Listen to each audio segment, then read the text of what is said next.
अस्सलाम वालेकुम, मैं जहांगीर चौधरी। दोस्तों, आज सोशल मीडिया पर जो है एक पीडीएफ सर्कुलेट कर रही थी जिसमें जो है अपग्रेड स्कूलों की लिस्ट थी। तो हमारे ब्लॉक मनकोट के काफ़ी जो 2-3-4 स्कूल जो है वो अपग्रेड हुए, तो खुशी हुई उनको देखकर। हैरानगी तब हुई कि जब लिस्ट में जो है मिडिल स्कूल केनी का नाम मिस पाया।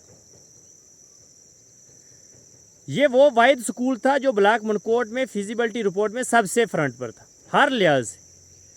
ये ब्लॉक मनकोट में सबसे ज़्यादा इनरोलमेंट वाला स्कूल था। ये वो स्कूल था कि जिसके फीडिंग में 2 मिडिल स्कूल और 4 प्राइमरी स्कूल थे, फिर भी लिस्ट से गायब। अफसोस ये हुआ कि ये सिस्टम कैसे काम कर रहा है और केनी को इग्नोर क्यों किया गया।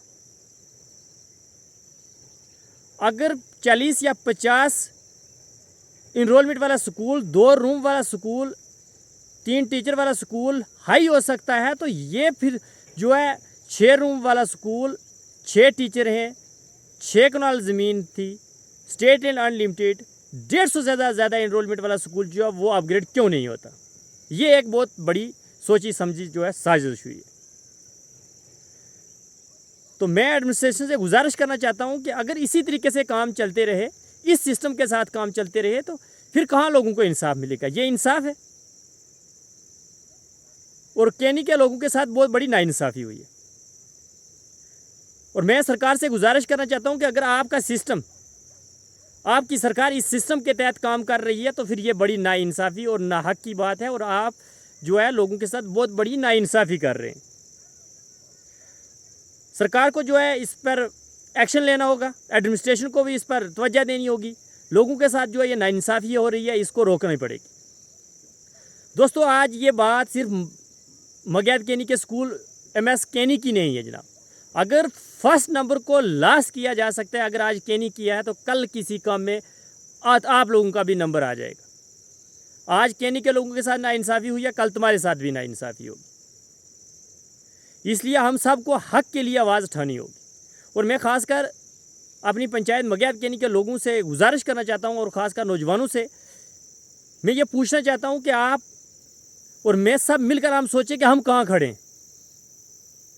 हमारे साथ इतनी नाइंसाफ़ी कि अगर हम फ्रंट पर थे और हमको लास्ट पर रखा गया, लास्ट पर भी नहीं है, हम गायब हैं, लिस्ट ही में नहीं है, तो देखो हमारे साथ कितनी नाइंसाफ़ी हुई है। क्या और कामों में हमारे साथ नाइंसाफ़ी नहीं हो सकती? लगातार नाइंसाफ़ी हो रही है और हमें अपने हक के लिए आवाज़ उठानी होगी। दोस्तों, ये जो लोग कहते हैं कि जनाब आप खामोश रहें, आपका काम हो जाएगा, जनाब ये सब चमचेगिरी करते हैं।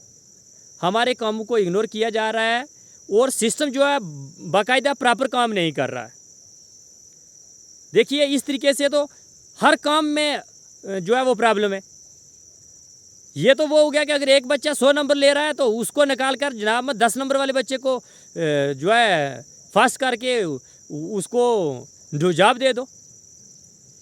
तो ये बहुत बड़ी नाइंसाफ़ी है। अगर समाज इसी तरीके से चलता रहा तो आने वाले दिनों में गरीब लोगों का, आम लोगों का जीना मुश्किल हो जाएगा और हम सब लोगों को ज़ात पात और पार्टी बेस से उठकर जो है ये हक की आवाज़ और सच की आवाज़ जो है ये उठानी पड़ेगी।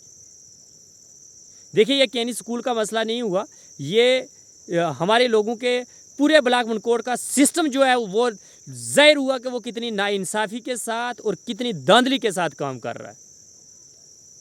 जो भी आवाज़ें उठ रही हैं, इससे ये ज़ाहिर होता है कि ये हक और सच की बातें उठ रही हैं। और जो सिस्टम में लोग बैठे हुए हैं, वो मैं सबको नहीं कहता, पर जो भी सिस्टम के बीच जो गलत लोग बैठे हैं, जो सिस्टम को हैंग करके रखे हैं, उनके खिलाफ सरकार को भी और एडमिनिस्ट्रेशन को एक्शन लेना चाहिए। और मैं ये गुजारिश करना चाहता हूँ DC पुंछ से भी, तहसीलदार साहब से भी, एजुकेशन डायरेक्टर साहब से भी, CO साहब से भी, डिप्टी CO साहब से और जोनल एजुकेशन ऑफिसर मनकोट से भी गुजारिश करना चाहता हूं कि आप बताएं कि आपने किस क्राइटेरिया के तहत फिजिबिलिटी रिपोर्ट दी और उसमें जो है वो केनी स्कूल मिस हुआ। हमें इसका जवाब जो है केनी की आवाम चाहती है और हम चाहेंगे कि हमें डिपार्टमेंट जो है ये बताए कि उन्होंने किस तरीके से, किस लिहाज से केनी को जो है वो बाहर किया गया है। तो मैं गुजारिश करना चाहता हूँ अपने नौजवानों से कि आप इस पर ध्यान दें कि हमारे साथ बड़ी नाइंसाफ़ी हो गई है। शुक्रिया।